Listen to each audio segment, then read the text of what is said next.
The Story of Dr. Dolittle by Hugh Lofting. Read aloud by Samantha Dunn. The last chapter. Home again. March winds had come and gone. April showers were over. May's buds had opened into flower, and the June sun was shining on the pleasant fields when John Dolittle at last got back to his own country. But he did not go yet home to Puddleby. First he went traveling through the land with the push-me-pull-you in a gypsy wagon, stopping at all the country fairs. And there, with the acrobats on one side of them and the Punch and Judy show on the other, they would hang out a big sign which read, "Come and see the marvelous two-headed animal from the jungles of Africa. Admission 6 pence."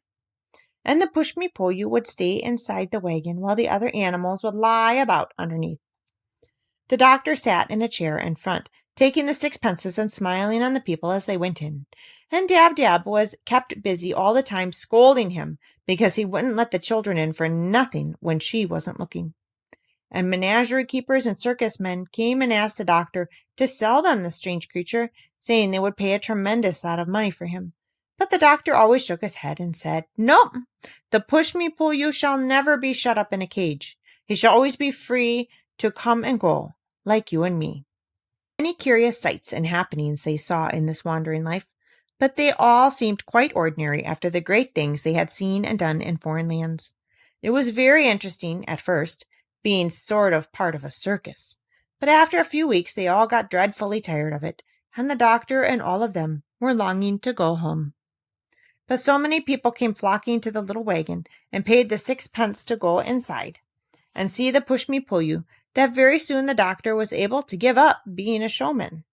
And one fine day, when the hollyhocks were in full bloom, he came back to Puddleby a rich man, to live in the little house with the big garden.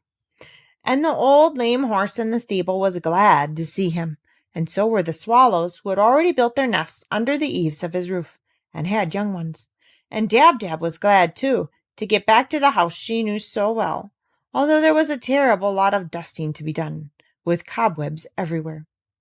And after Jip had gone and shown his golden collar to the conceited collie next door, he came back and began running around the garden like a crazy thing, looking for the bones he had buried long ago, and chasing the rats out of the tool shed, while Gub dug up the horseradish which had grown 3 feet high in the corner by the garden wall. And the doctor went and saw the sailor who had lent him the boat, and he bought 2 new ships for him, and a rubber doll for his baby. And he paid the grocer for the food he had lent him for the journey to Africa.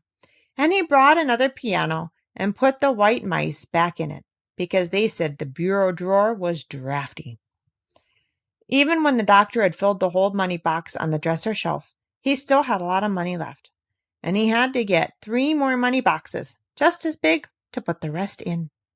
"Oh, money," he said, "is a terrible nuisance, but it's nice not to have to worry." "Yes," said Dab, who was toasting muffins for his tea. "It is, indeed." And when the winter came again and the snow flew against the kitchen window, the doctor and his animals would sit round the big warm fire after supper, and he would read aloud to them out of his books. But far away in Africa, where the monkeys chattered in the palm trees before they went to bed under the big yellow moon, they would say to one another, "I wonder what the good man's doing now, over there in the land of the white men. Do you think he ever will come back?"